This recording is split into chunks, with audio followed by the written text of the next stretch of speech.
draw what's familiar to them. So if a child is drawing pictures holding hands with strangers, there might be something more going on there. This is part 3 to children's drawings with disturbing backstories. Martin and his wife are the parents of 2 children, a 6-year-old daughter and a 3-year-old son. Martin shared with me something disturbing that he and his wife had discovered recently. Their daughter, who I'll refer to as Jess, loves to draw, and so they give her all the art supplies she'd need to keep her quiet and entertained for hours. They have an entire Crayola backpack full of art supplies that Jess uses, filled with markers, colored pencils, crayons, and construction paper. Jess has piles of drawings in her room and even in her backpack, and most of them are normal, innocent drawings. However, one day Martin found a picture in Jess's room that he was kind of confused about at first. It was a picture of some random-looking woman holding Jess's hand, but it didn't look like Martin's wife, who was blonde. It was a brunette woman. Martin asked Jess who the woman was, and she said it was the woman who would visit her sometimes. Sounds like something a 6-year-old with an imaginary friend would say. When Martin asked what her friend's name was, Jess said Lucia. This was immediately cause for alarm to Martin, so he went to show his wife the picture and asked his wife if it looked like her sister. At first, his wife said it looks like it could be anybody, but when Martin said her daughter said her name was Lucia, she gave Martin this telling look as if she immediately understood. Lucia was the name of Martin's wife's deceased sister, who died before either of the couple's children were born. The couple went to the daughter's room and asked Jess who exactly Lucia was. Jess again said, "She visits me sometimes." Trying to get more details, the couple asked what time she usually visits, and what do they talk about. She responded something along the lines of, "She visits at night sometimes when I'm drawing." Martin's wife asked Jess to draw another picture of her the next time she sees Lucia, this time with more details, and Jess agreed to do so.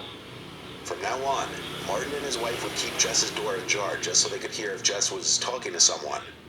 It wasn't until a few nights later that while in the kitchen, the couple both heard Jess talking to someone in her room all of a sudden.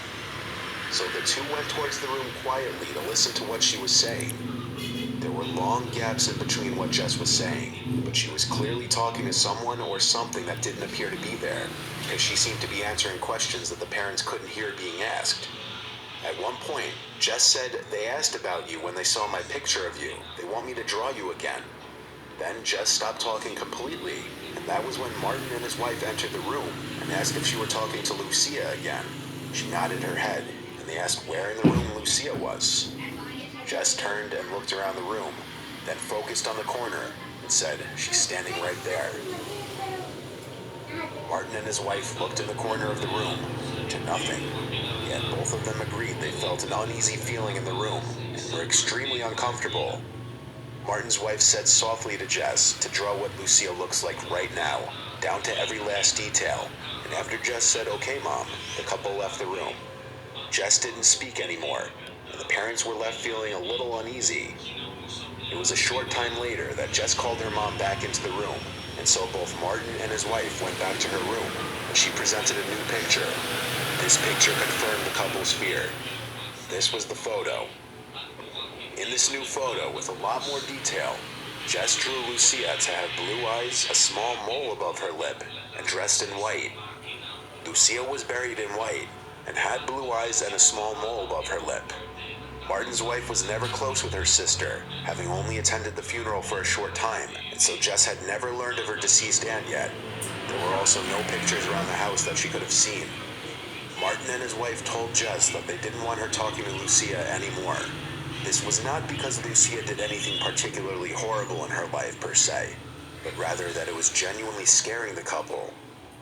The couple had a priest come bless the house and ask any spirits to please leave in peace. According to Martin, they haven't had to deal with any further instances. This was submitted by an art teacher from an elementary school.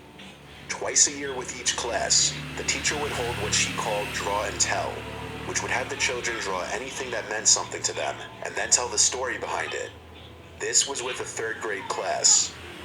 As most students were drawing pictures of them and their families, or pictures with their pets, or any other number of things, one boy was drawing what looked like nothing but fire. The other kids at his table were noticeably glancing over and laughing at him as he did it. and as the art teacher noticed this, she went over to the boy and asked him why he was drawing fire. He's supposed to be drawing something that means something to him. The boy said, "I know, I'm not finished yet." So the teacher let the boy continue to do his thing. As the students were finishing up their drawings, the teacher came back to the boy and now noticed that the boy had added a house to the drawing. The teacher asked the boy to come with him to the hall, and she took the drawing with them. When in the hall, the teacher asked the boy why he was drawing a burning house, as this was completely inappropriate for a draw and tell. The boy replied, "No, it's not. This is the house my parents tried to burn down with me in it." The teacher was speechless and didn't know what to say.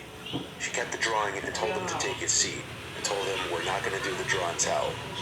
When they re-entered the classroom, she sat at her desk for a moment, fighting back tears, and eventually announced to the class that everyone would be taking their drawings home with them instead of doing draw and tell.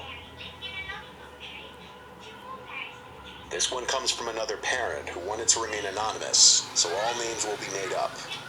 Brad and Jane are the parents of Molly, who was 5 at the time of this happening.